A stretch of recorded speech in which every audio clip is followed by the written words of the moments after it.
കൃഷ്ണനും അർജുനനും. പണ്ട് പാണ്ഡവരാജകുമാരനായ അർജുനനും അദ്ദേഹത്തിന്റെ പ്രിയ സുഹൃത്തും വഴികാട്ടിയുമായ ശ്രീകൃഷ്ണനും ഒരുമിച്ച് ഒരു വനത്തിലൂടെ സഞ്ചരിക്കുകയായിരുന്നു. അർജുനൻ തന്റെ വില്ലും അമ്പും അഭിമാനത്തോടെ കൈയിലേന്തിയിരുന്നു. കൃഷ്ണ, ഈ ലോകത്തിലെ ഏറ്റവും വലിയ വില്ലാളി ഞാനാണെന്നെനിക്ക് തോന്നുന്നു. എന്റെ അസ്ത്രങ്ങൾക്ക് ഏത് ലക്ഷ്യവും ഭേദിക്കാൻ കഴിയും, അർജുനൻ അഹങ്കാരത്തോടെ പറഞ്ഞു.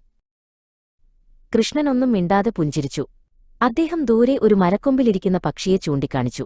അർജുന, നിനക്ക് ആ പക്ഷിയുടെ കണ്ണിനെ അമ്പെയ്ത് വീഴ്ത്താമോ? അദ്ദേഹം ചോദിച്ചു. ഇതാണോ വലിയ കാര്യം? അർജുനൻ ചിന്തിച്ചു. അവൻ ഞൊടിയിടയിൽ വില്ലെടുത്തു കുലച്ച് പക്ഷിയുടെ കണ്ണിനെത്തന്നെ ലക്ഷ്യം വെച്ചു.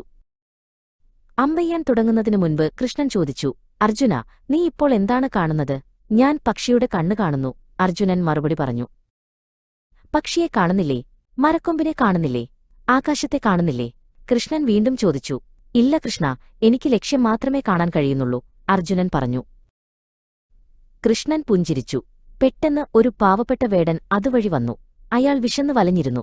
എനിക്കെന്തെങ്കിലും ഭക്ഷണം തരുമോ? അയാൾ അവരോട് ചോദിച്ചു. അർജുനന് ദേഷ്യം വന്നു. തന്റെ ഏകാഗ്രത നഷ്ടപ്പെട്ടതിൽ അയാൾക്ക് നിരാശ തോന്നി. എന്നാൽ കൃഷ്ണൻ ആ വേടന്റെ അടുത്തേക്ക് ചെന്നു.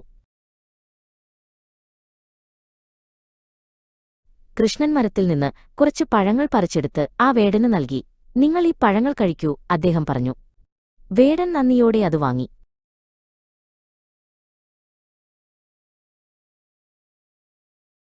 അർജുനൻ ഇത് കണ്ട് നിശബ്ദനായി. കൃഷ്ണൻ പറഞ്ഞു, അർജുന, കഴിവുണ്ടാകുന്നത് നല്ലതാണ്. എന്നാൽ ആ കഴിവ് എന്തിനു ഉപയോഗിക്കുന്നു എന്നതാണ് പ്രധാനം. ലക്ഷ്യബോധം മാത്രം പോരാ, ചുറ്റുമുള്ളവരെ കാണാനും സഹായിക്കാനും കഴിയണം. അർജുനന് തന്റെ തെറ്റ് മനസ്സിലായി.